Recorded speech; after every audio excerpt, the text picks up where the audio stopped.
Perfect. Well, thanks everyone. Bruce Calder here. I'm the VP of Consulting Service at Claigan. It's a neat one today. I'm joined by Dr. Tim Holt, who is our Manager of Operations and Corporate Social Responsibility. Lots of you heard from both of us on a variety of topics. So we decided to double team this one because we're going to give some real detailed, tangible information, and Tim really specializes in that. So we're going to have some great stuff.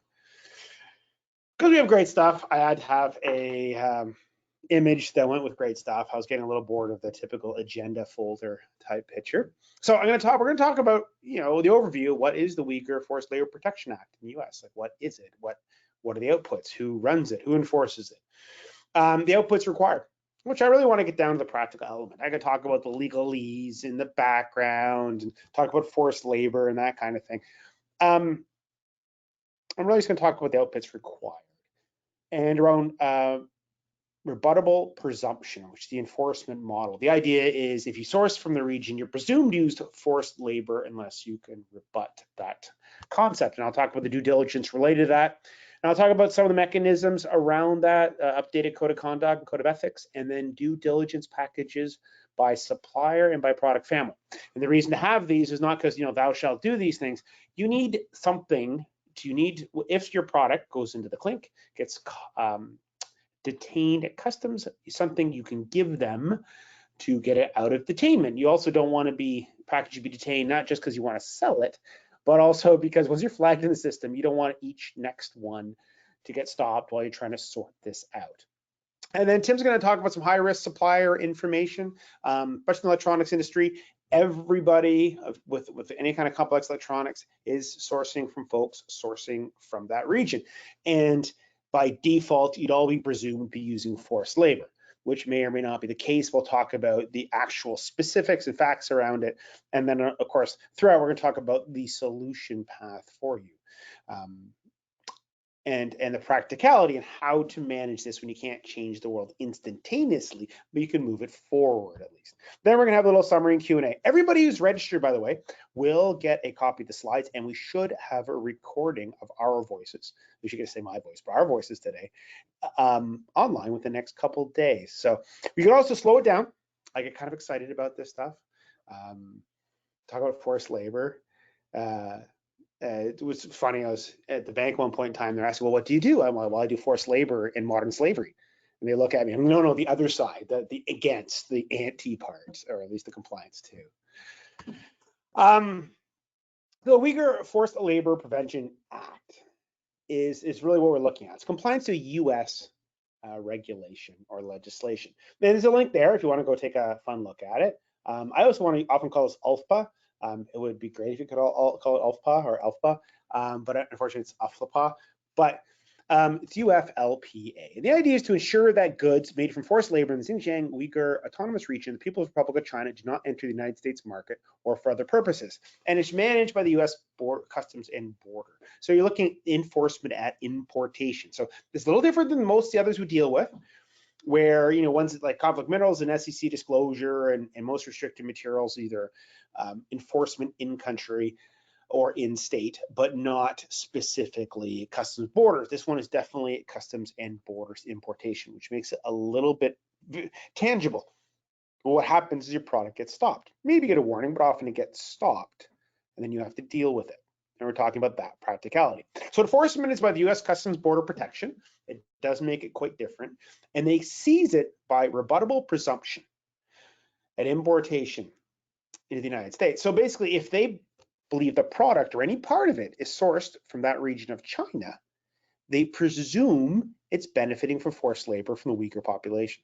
It doesn't mean it is, but it's a presumption of guilt automatically. So you need to be able to rebut that presumption and provide the due diligence to show either none of the parts come from that region, or yes, they do, but here's the due diligence to show it's not forced labor. And it is a politically sensitive topic where China disagrees with the entire thing and the fact that they state there is no forced labor in that.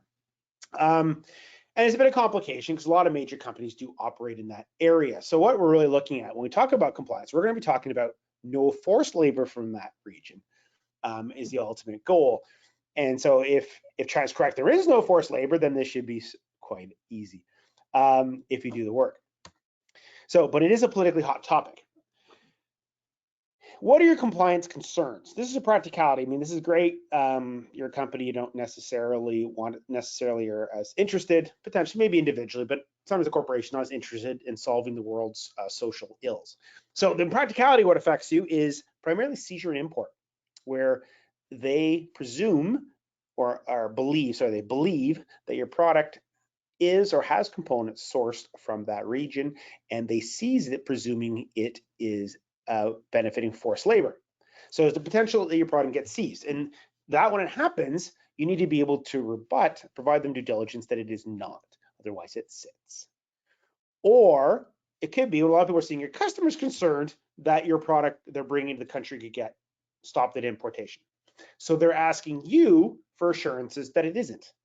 And a number of companies getting letters like this, or even more common is you make something that goes into someone else's product and they're concerned that your part could make it so their product gets seized at importation. And they're not necessarily singling you out, they're probably doing the entire supply chain, sort of like conflict minerals. They just want to make sure that the components don't get the product stopped. And at least they can show the due diligence work around that. So your compliance really in practical is your product can get stopped at the border, especially if it's electronics, and I'll explain that. Or your customer's concerned and needs you to do something to make sure that they feel comfortable, they won't get seized. Or somebody's integrating parts from you into their product and they also need a level of comfort that your component is not going to cause their product to be stopped at importation. And so it really comes through these different streams, which the bottom two are very related. So how you handle this, and this is, you're not necessarily going to remember this. Fortunately, everybody who attends will get a copy of the slides. So seizure and import, you want a package to give them. So we focus on our due diligence package by supplier or by product family. We do the work originally by supplier and then integrate them if we want to do for product family. And you either has to show that there's no sourcing for the region within reason, or if there's sourcing, there's no forced labor. And there's a whole way to do that. And there's, especially the forced labor side, there's a bit of a forward-looking approach. And Tim will show some details later of some specific, very tangible concerns that affect most electronics industry. Or if the customer's concerned, you really need something clear to give them. It's our code of conduct and ethics, and this is our program around UFLPA. Or it's concerned that your part's going to do it, so you might have to commit to their supplier code of conduct, and they may ask for additional due diligence, and you may have to provide some level of due diligence package, same as item 1 here, to them to make them comfortable. So it's a bit of a mix of these. It's a combination between what you can tell your customer to make them comfortable, and you'll likely be signing a variety of new code of conducts with UFLPA or enforced labor, more prominent or in detail than it was before. And you're looking at a risk of seizure at importation, especially for electronics from China, that you really need a document to show them that it's not a problem. So what do you need? You need an updated corporate code of conduct or ethics, depending on how you handle it. And you want to make sure there's provisions on forced labor and preferably reference the UFLPA. And you want to structure it saying you're complying to this regulation, not that you're doing anything against the nation state of China, because they're a bit picky about this particular legislation. You say, hey, we're just to make sure you're not you're committing that you're not using forced labor and you comply with UFLPA. You might likely have one for the suppliers, which provide to suppliers and say, hey, we need you as part of supplying to us to commit to our code of conduct or ethics or similar that you do not use forced labor and the parts do not benefit from forced labor and you're compliant with the requirements of the UFLPA.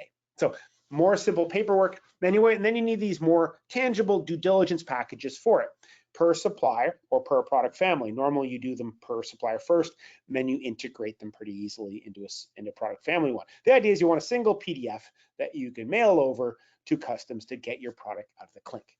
And if you wait until it actually happens, it's going to be a bit exciting because doing the work does take time. And not only will your product be stopped there likely for a period of time, it can likely flag you in the system and your other products start getting stopped. So it's a bit of an intense fire drill if you do it after the fact. So how we handle code of ethics, a lot of companies have a lot of capability already available, or they have the details written into the code of conduct, code of ethics. We help review it, say yes. It's often good to have a third party say, yeah, you've got the right pieces, or just you make this, recommend this change, or this detail just to bring it up to snuff. We can help you create one, but most companies have some level of code of conduct or code of ethics where, for suppliers in particular, where forced labor is straightforward to put into there, and UFLPA. But where we can definitely write it, but where we're more often used is to review it, just make sure it's all got all the right details, the I's are dotted and the T's are crossed on this regulation. But the due diligence package is where we really specialize. We're very good at this sort of thing. We're very process oriented. We're very deliverable oriented. It's not some like loose fitting database that you might be able to build stuff off in the future if you get asked. No, these are packages set up so labeled in a folder, structured, so you can just provide them if needed to the right authorities. The idea is just, here is what I have. I get asked, here's what I have. This is the due diligence. This proves that we meet all the requirements for this product, or the supplier providing this product. Please release it. So we create a single document looking very official, very detailed, with where it's sourced, the details of the risk assessments, lots of checkboxes, how it gets moved into different risk categories, and I'll show that in the next page. And then how do we solve each one of those risk categories to assure that either it's not sourced from the region, or it's if it is from the region, there is some audit or additional due diligence level to prove that it does not benefit from forced labor. And it's basically, we start from a supplier list, it's very similar to conflict minerals, and then we evaluate 3 different tiers of risk. The supplier, if they're not in China and they don't use a high risk material. So the highest risk materials are tomato and cotton and polysilicon. Now, polysilicon is not microchips. It's actually solar panels. It's the material that kind of looks like flakes. The silicon looks like flakes as opposed to your microchips, which wouldn't work very well with flakes in the silicon. Now, the polysilicon concern, and it's written in their text, is actually related to somebody, probably the legislative level, who didn't read the whole page. There are a number of sanctioned companies that the US has strong reason to believe they are sourcing. And definitely we look at these, whether these companies in your supply chain as part of this, that are sanctioned on this particular thing. And one of the sanctioned companies makes silicon. And the first thing on the list of things they make is polysilicon. And so that's what got translated into the legislation and the guidance. The Customs and Border Protection has a guidance on this for importers.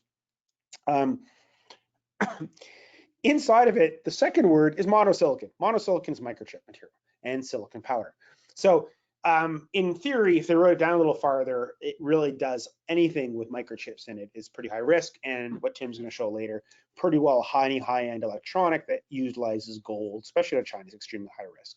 So we do look whether the high risk or high risk supplier, high risk material or supplier being in a lot of cases smelters, which they publicly identified to you. And we'll show examples a bit later. It's kind of exciting stuff we're leading into in a bit.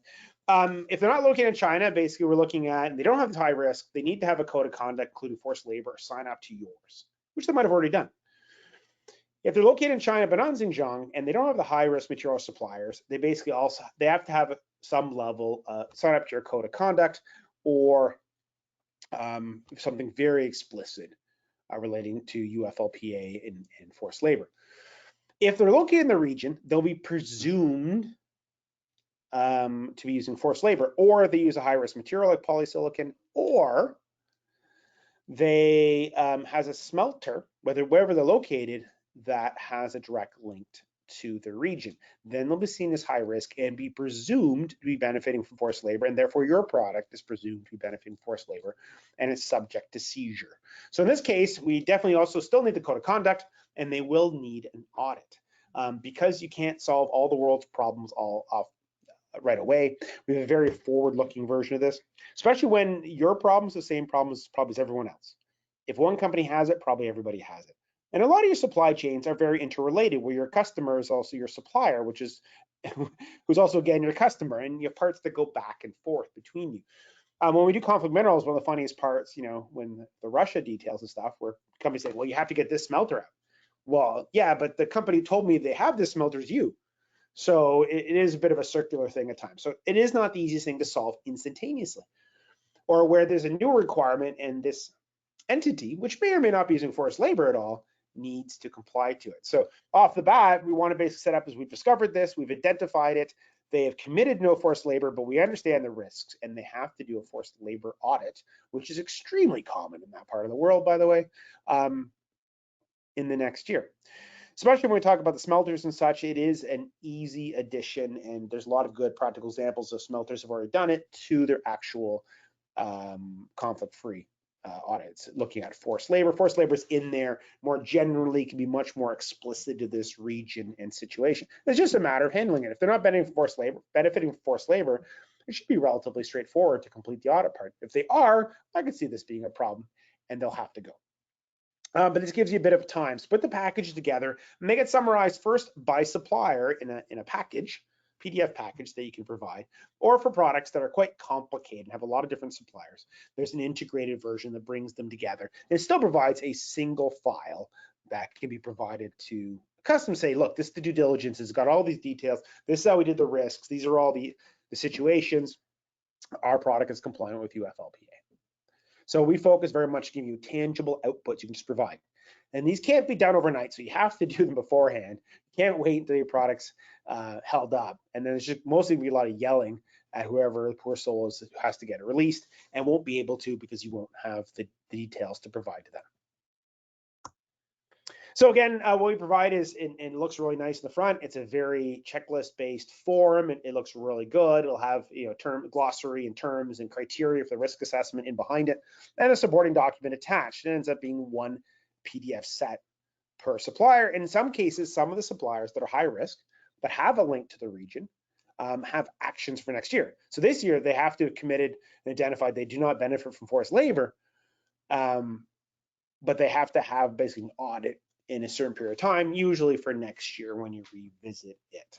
And a lot of the problem children will be very large entities that really need the weight of industry as a whole to push forward. So you can't solve it instantaneously. The idea is we've identified it, they've committed to not having it, over the next year we're going to prove they don't have it. And if the custom borders does not accept this, no electronics basically can come in the United States.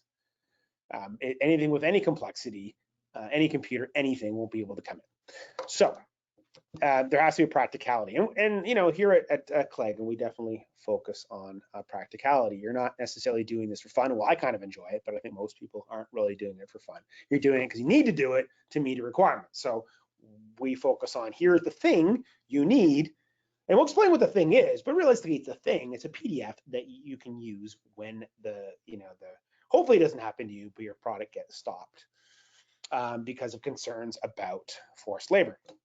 And then we can take the one per supplier, and we have a straightforward method to integrate it into a product level one. You know, this is my due diligence package for my centrifuges. So we wouldn't do it for, well, we could do it for individual products, but normally we do it for a whole family. So it's an easily one, or you know, a whole business unit. This is one the whole business unit can use, and here's all the supplier due diligence history and all the details. And we've gone through in excruciating detail, and it's actually very systematic, which means very efficient per supplier. But of course, a lot of your products have massive numbers of suppliers, so the integrated data will look quite hefty, which is what you really want to do to get it out of the clink. The responsibility is with you to rebut their presumption of guilt, and therefore something hefty is always beneficial. Okay, so what do we need to do it? We need the supplier's name and where you're buying it from. Where's their location? And then we can go from there. We also need, and when it gets to your product level, we need product level declarations. We need a summary of suppliers that goes into that product family or business unit, and we can create an integrated version. And then you want a supplier code of ethics update. So do you have one that the suppliers have to complete? If so, we can take a look at it, make sure it's up to date. And do you have internal provisions on forced labor that you can show and demonstrate to your customer? Great. If you do, we can take a look at it, or if you don't, we can help you write it to meet a customer request. So the idea is to be very pragmatic. And I'm going to lead into Tim's stuff in a second, which is a very, very tangible relationship that most electronics products will have to the region. And there's more than you think. A great way to find links is take almost any major company and Google it and the capital of that region. If you put the two together, you'll often find they all have locations there. Almost everything, everybody. So it's a very interrelated problem.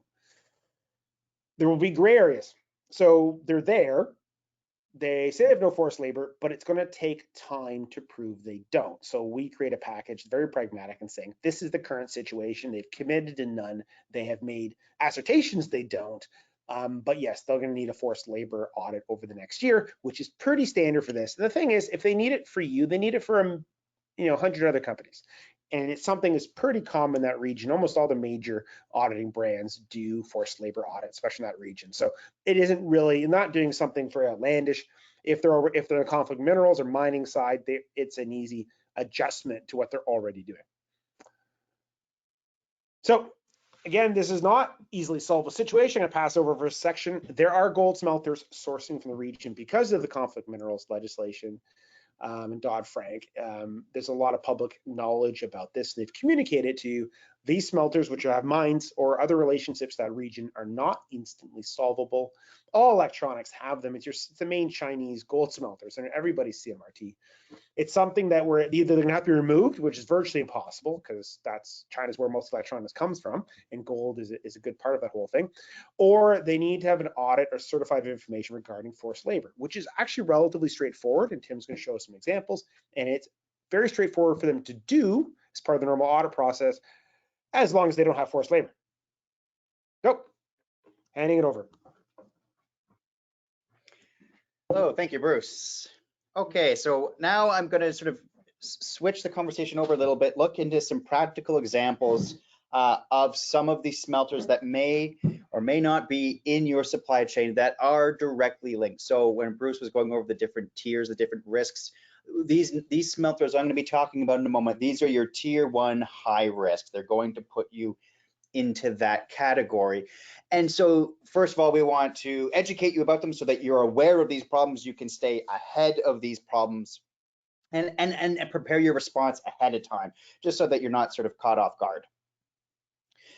Before I really get into the specifics of each smelter, I want to describe why Claigan has been so well situated for gathering this type of information. So it's been about a decade now where we've been providing the smelter RCOI and due diligence to our clients.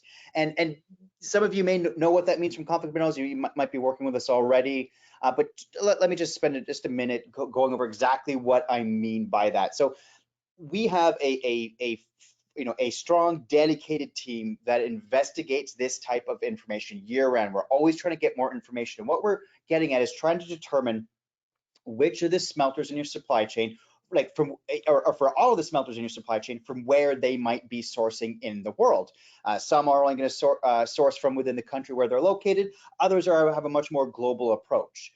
And so we developed this entire process working originally for trying to help companies with conflict minerals, and this is looking at tin, tantalum, tungsten, and gold, and try to link any of the smelters in their supply chain for those 4 metals back to the covered countries, to the DRC and the 9 countries that surround it. And that's how we began. And what we do for this entire procedure is it's a full investigation. We work directly with smelters. We contact them. We can ask them questions and provide them some information and get a full understanding from what their point of view. We also conduct independent research. We read reports by the UN group of experts, say on the DRC or wherever it may be, reports by NGOs. We're always looking at what information is out there, how we can connect a particular smelter to any one country from where they might be sourcing. We also evaluate government data on global mining. So there's lots of different types of pieces of information out there, and what we've got really good at doing is assessing all that information and sort of creating that risk profile for each smelter, and then beyond that, and actually trying to pinpoint the countries and perhaps even the regions, the mines from where they source. And so, as I said, we started doing that with 3 TGs in the covered countries, but because we got so good at working with this process and helped out so many different companies, we've been expanding that procedure. So it's not only it's no longer just the 3 TGs, but we look at materials like cobalt and mica, which are becoming much more important, especially in the electronics industry. But even beyond that, we're starting to now look at copper and nickel and lithium and then those sorts of materials as well.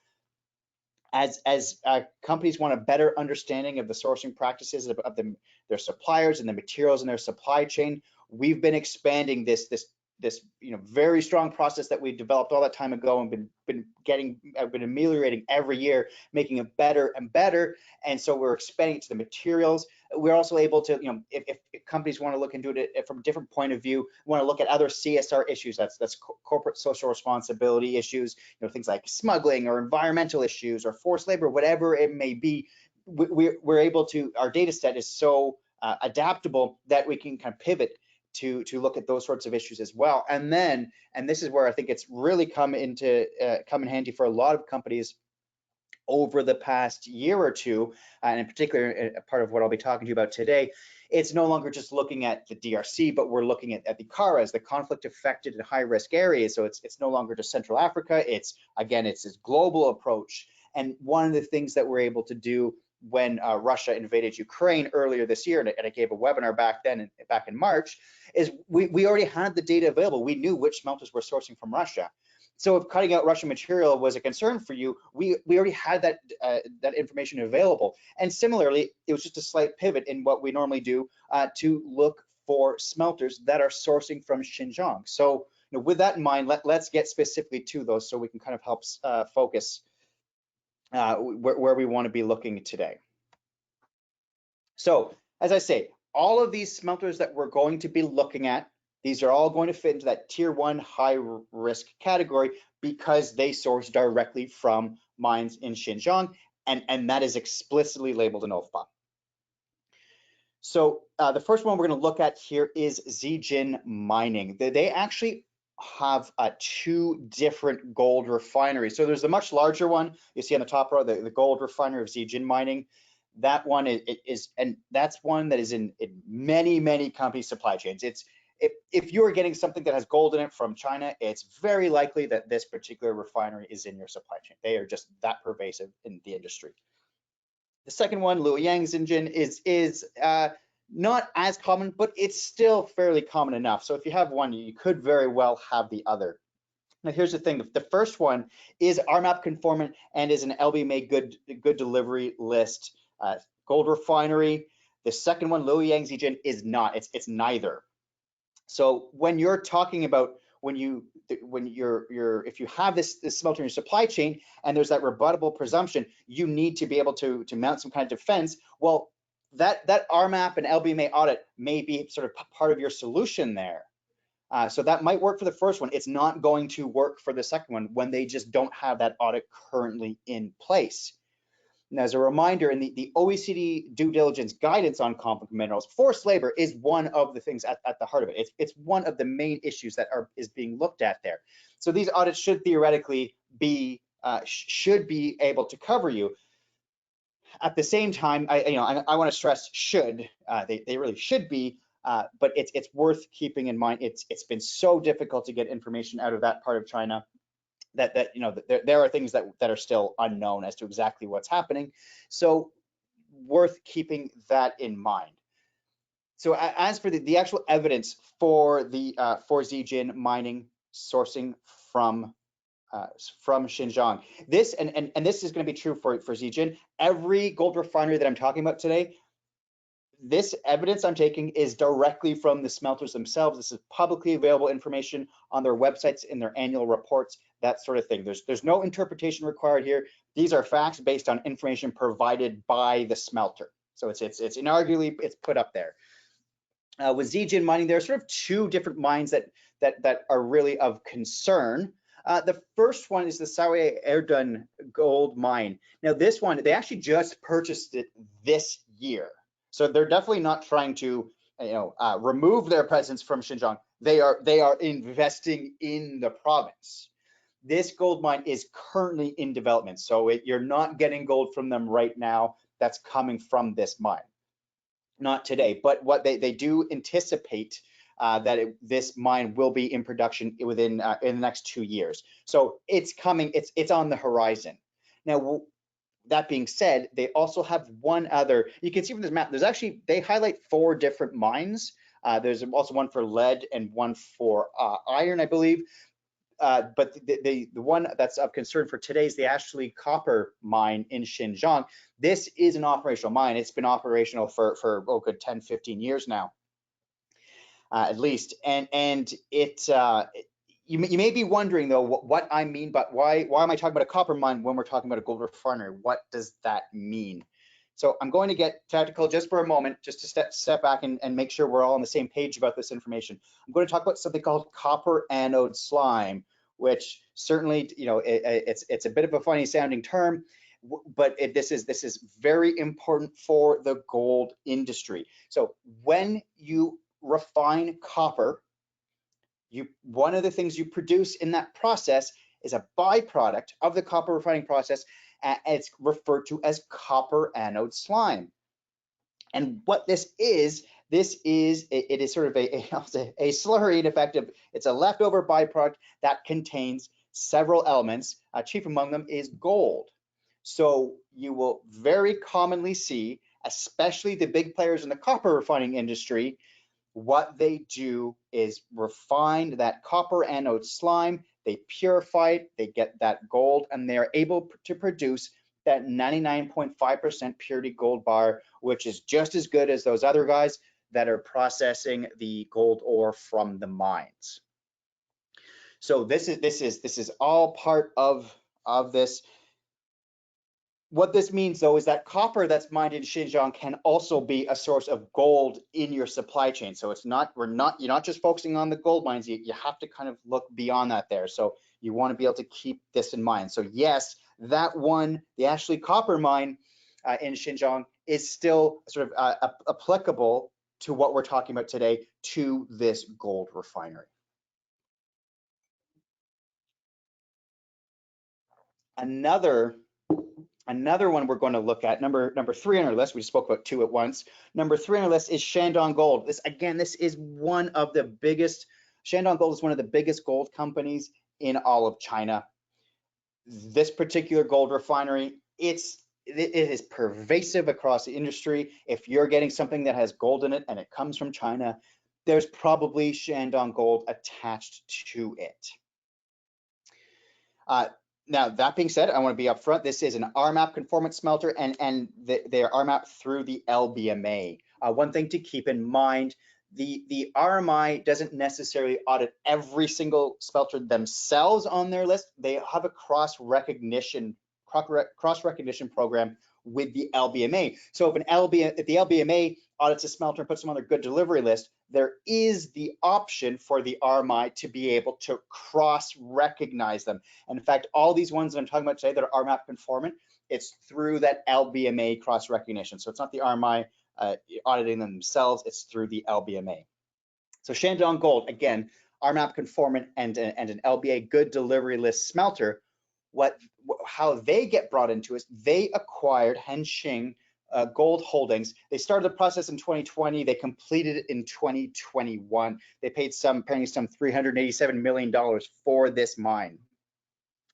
And they detail in their 2021 annual report, they talk about the acquisition of this mine, and they even say they attribute the acquisition of this mine to their increase in domestic gold production in 2021. So this is an important mine for Shandong Gold.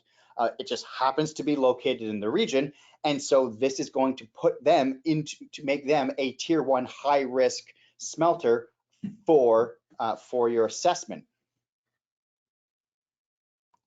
Okay, we'll keep rolling here. Another one, Shandong Zhaojin. This is again a very common gold refinery in the supply chain, in particular in the electronic supply chain. We'll note off the top, they are an RMAP and LBMA smelter. So we have that side going for it, so that's good. In their annual report, though, their connection to Xinjiang, in their annual report, just from last year, they reference several gold and copper mining and smelting operations in Xinjiang in this report. So it is clearly sourcing from Xinjiang is an important part of their operations. They even state, it's interesting, they go through and they in one of their descriptions of their processes, they talk about their main gold business covers Shandong and Xinjiang. They list about 6 or 7 different regions in China. Xinjiang is number 2 on that list, though. It is clearly an important part of their operations. And again, this information is available directly in their annual report. And just in case anyone's interested, and I'll show you in a few moments' time, all of this information that I'm citing today, I don't want you just to take our word for it. We want to put that information out there so you can review this information yourself. We will have a couple of slides. We are providing all links. I believe Bruce already said that anybody that's registered for this webinar will receive a copy of this presentation. You will be able to look up those links yourself, and you can see that information. So again, Shandong Gold, again, another one they are claiming. They are quite clear they source from the region, puts them into that tier 1 high risk category. Okay, number 5 on our list, day non-ferrous metals mining. So they're a bit of an interesting one here. They're actually primarily, again, in the copper business, but they do process gold as well. You'll see here from this map, 4 of their 5 mines are located in Hubei. Then they have this one in Xinjiang in the Sariki copper mine. Again, as a note, this is copper, so we want to be thinking copper anode slime is obviously relevant here. Of these 5 mines, though, not all of them are in production, but Sariki mine is one of the in the top 3 of production. The 2 of them are sort of seem to be they're in development rather than in full production, but Sariki in Xinjiang is one of those that is in full operations. One thing that's interesting about day non-ferrous, they're the only one on our list. They are on the LBMA good delivery list, but for whatever reason, they have never they never decided to get cross-recognized to be listed as RMAP conformant. And that really is ultimately comes down to them. They have that option. They never seem to want to take it, but there it is. So they do at least have that LBMA audit behind them, which is good, which, as I said, is sort of aligns with the OECD due diligence guidance, or at least is purported to align with the OECD due diligence guidance, and forced labor should be a part of that audit. But as for whether or not they source from Xinjiang, it is quite clear they do, and this information comes directly from them. They also talk about it in their annual reports. The last on our list is Lingbao Gold. And to be clear here, there's actually 2 gold refineries that start with Lingbao. Be careful of the CID here. This is Lingbao Gold is the name. They own and operate several gold mines in Xinjiang. This map is directly from their website. You can see right here, it is quite clear Xinjiang is an important part of their operations. And again, they detail this information. It's in their 2021 annual report. This is information reported directly by the companies themselves. Okay, how about a quick summary? So far, we have identified 6 gold refineries with connections to Xinjiang. As I said, we are working on this year round. This is not something that we do just once a year and stop. This is a continual process. We're always looking for more information. But so far, we have identified 6 gold refineries. That's not to say there are not others. We're always looking. But in all cases, everything I've talked about today, the information has come directly from the companies themselves, from the annual reports, maps on websites, that sort of thing. And 3 of 6 are RMAP conformant. So when you might want to present evidence of why, yes, you might be sourcing from Xinjiang, but you might want to give evidence that it's not through forced labor, that is going to help your case. But for some of these, they are not. One of the things that we're doing in some of our research is reading the LBMA. If you look online, there are many their reasonable assurance reports are available online, and this includes for gold refineries in China. And really, when you read these reports, these are more like the summary reports. It's not the full audit, all the details of the audits themselves, but it's sort of more of a summary report, how it reads. And it's really interesting because some of them very clearly discuss how their due diligence program looks at issues like forced labor, and some of them even directly reference sourcing from Xinjiang. And in fact, one of them even mentions that the LBMA requires any company sourcing from Xinjiang to have increased due diligence.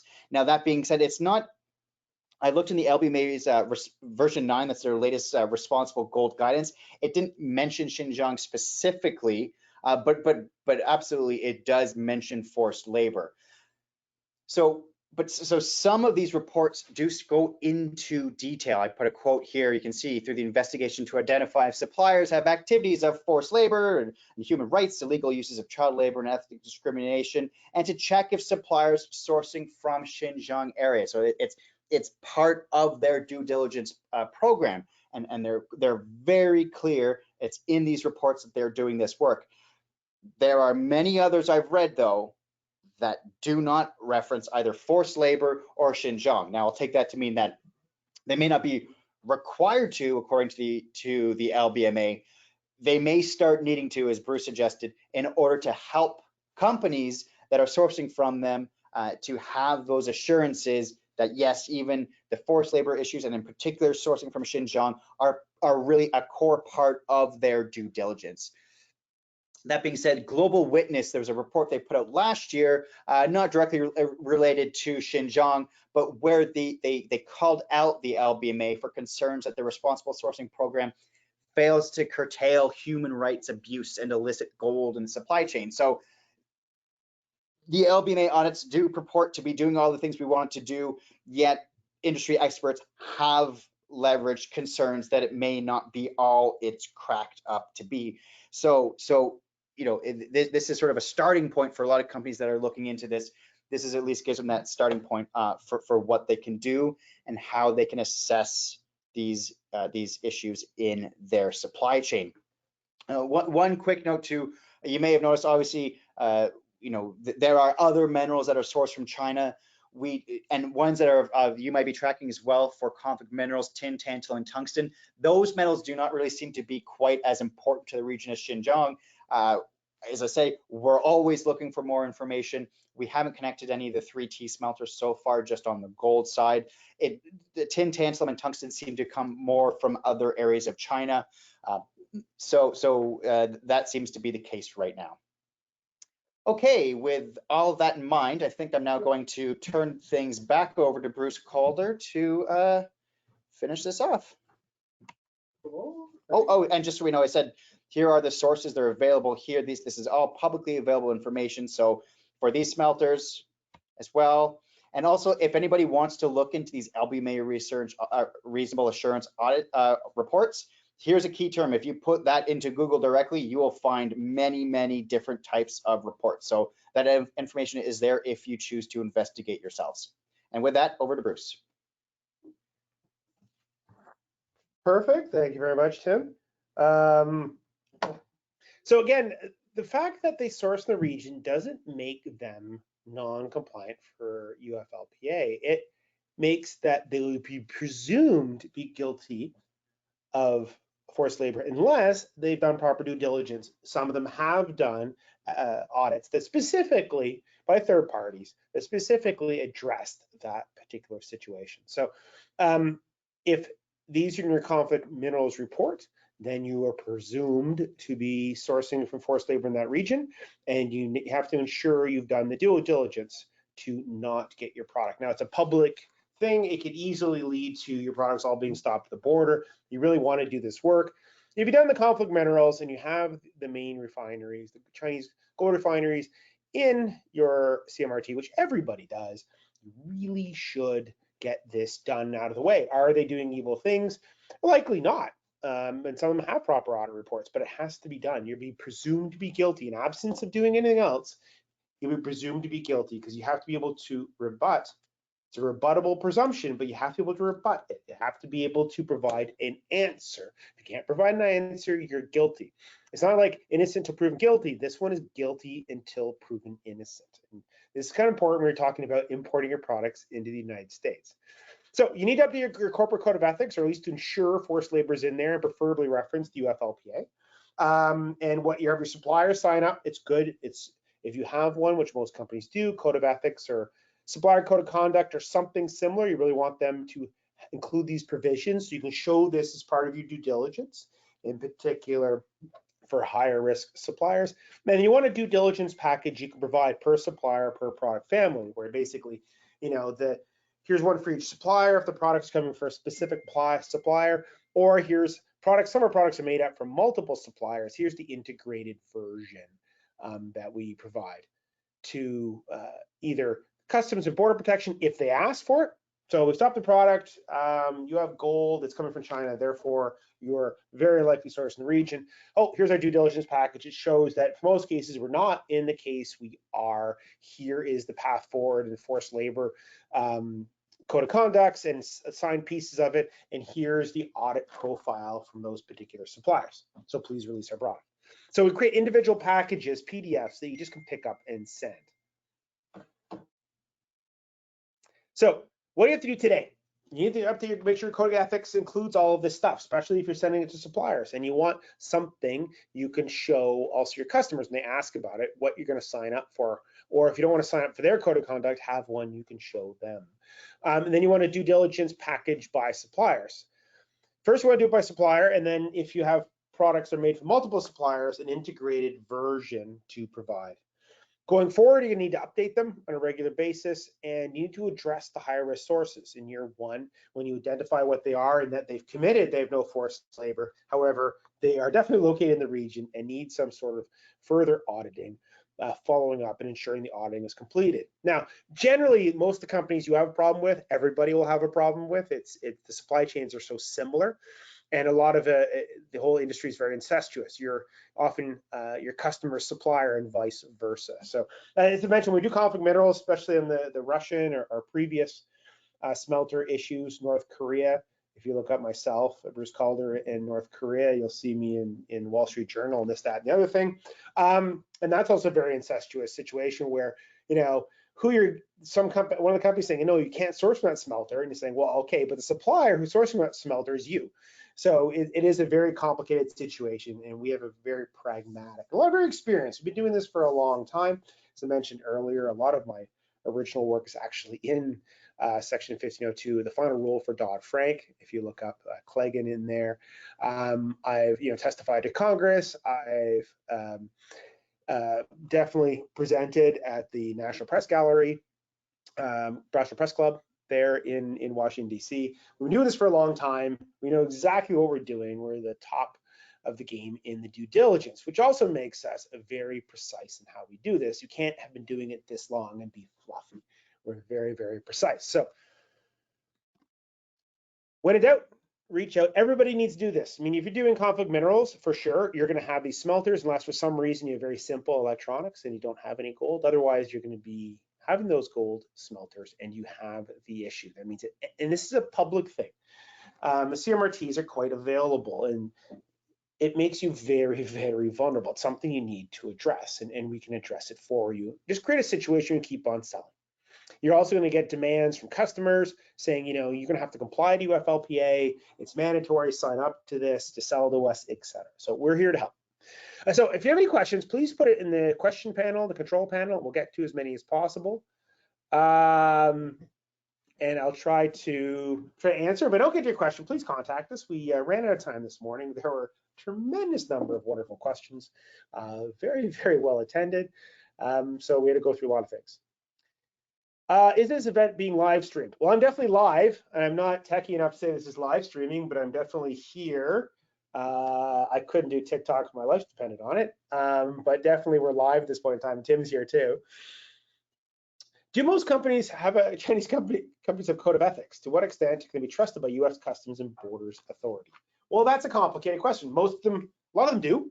It depends where they are in the food chain, but often they're used to customers that demand it, especially if they work for larger entities. How much do they trust it? Well, so that's one reason we do a risk assessment first to see where they are in the risk level.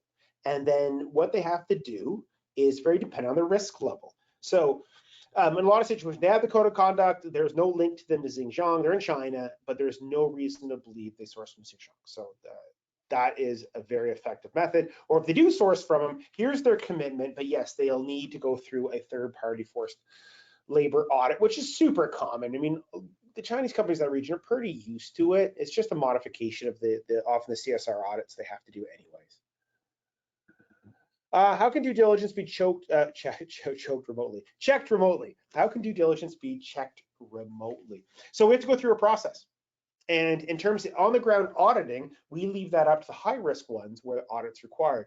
And some examples Tim showed today, this is a third party that has gone on the ground, has worked through the paperwork, has done the on-the-ground audit. When it gets to that risk level, there's very specific entities that they rely on and industry relies on to do that sort of thing. How can you possibly know there is forced labor involved in the product you are sourcing? The companies are highly likely to admit they're using forced labor. Right. So this is a nice thing about this is, first of all, it's not whether they use forced labor, it's whether they use forced labor from that region. So you first do the reasonable work on whether or not they're sourcing from that region. And then there is, let's say, forced labor, there is potentially a forced labor component depending what their business is. Usually that involves a third-party audit, which is pretty normal in that region, actually. And for those in the smelter side, which Tim discussed, third-party audits are super common. Forced labor is included. However, it is not necessarily explicitly around the UFLPA. Some of them do, some of them don't. Is the regulation just related to smelter materials, or is it anything from the region? It's anything. It's actually, the funny thing is, the highest risk materials from their point of view were tomatoes and cotton and polysilicon. And the reason they pick up polysilicon is the first word of one of the services provided by one of the companies that sanctioned for forced labor of the Uyghur population. They also make monosilicon, which is the basis of microchips. So it affects pretty well everything. So you're looking at everything from tomatoes to microchips and everything in between. What has your experience been surveying suppliers and directly asking about Uyghur forced labor? Reports that Canadian government is monitoring Chinese companies for their engagement responding to inquiries in this matter. So one of the things about making the inquiry is we wouldn't necessarily talk about the Uyghur population. We literally be talking about, do you source from that region? And if you do, excellent, you're presumed to be guilty. Excellent, you're presumed to be guilty. Have you done a forced labor audit? And do you have a code of conduct that addresses forced labor? So we're not going to say, when we do it directly, we don't necessarily, we'll often mention the regulation, but we won't make any specific comments about that population. The Chinese government is quite sensitive about it. We're just basically, you can't have forced labor. And the law says the due diligence level is higher if you have locations or source from that region. So we're not saying that it's related to the Uyghurs, even though the law does. We're working more on, okay, you source the region. To get into the US, we need some assurance that there isn't forced labor. And what do you have? What do you have for audit? Has Claigan spoke with LBMA and RMI regarding their conformance status of the mentioned gold smelters and the presumed assumption of forced labor from the region? So for something like that, any sort of positions put out by the LBMA or the RMI, really, you want to go specifically to them. So we don't want to be speaking or making any statements on their behalf. That's not our role in this. Our role, we want to be able to sort of present the problems and the solutions to these problems and how we can assist companies. But as for the LBMA and the RMI's positions on this, really our recommendation is to speak with them directly and look for what they are saying about this. Now, in terms of what we presented today, a lot of it, this is open source. We're just consolidate it. We're really good at this. We've been working with all those entities since the start of Conflict Minerals. I was involved all the way back to the original first CMRT and actually doing the work, or two of us, and many others did the work to actually refine what is actually a smelter. So we've interacted with them forever. In terms of their position, it's their position, definitely. And what we're talking about here is public information, but we share, anytime we're in conversation, we share the public information with them. Yep. That's pretty good. One of the great questions, what are the costs for these? It's actually relatively straightforward. All we need is a supplier list and provide the costs are very similar to Conflict Minerals. It's for the most part on a per supplier basis, it's similar enough to Conflict Minerals costs, which we've been doing this for so long. It's a very efficient process. The other nice thing is a lot of your suppliers are common with other people. Same thing as Conflict Minerals. You'll have a lot of overlap. And of course, working for us, you get to benefit from that advantage. We've also been doing due diligence in this field for, a decade now. Actually, more than it is a decade now, and have a huge basis. We also interact with a lot of the major, not only organizations, but smelters and other agencies, and have quite a bit of experience in this field. So it's quite helpful. So for costing, it's straightforward. We just really need the number of suppliers and detail. So we provide you all the costing for the packages. And if you need us to separately to review your code of conduct, it's a very straightforward thing. It's very deliverable based, and it's fairly simple. Also relatively reasonable in time frame, because if the deliverable is very set piece and done a specific way repeatably, it's a lot more efficient. Well, I think that's it for today. Thank you very much all for the questions. And it was a pleasure hosting everyone today. And if you have any more questions, feel free to reach out and I'll be happy to ask. And if you need help in this, which everybody will, you will, whether it's today or not, you weren't expecting to spend this effort this year, it can stop you at customs right away. It will cost money, but it's not the end of the world. But it could be if you get stopped at customs. So thanks again, everybody who registered. Receive a copy of the slides, and a recording should be available in the next couple of days. Pleasure hosting everyone, and look forward to hosting everyone again. Take care, everyone.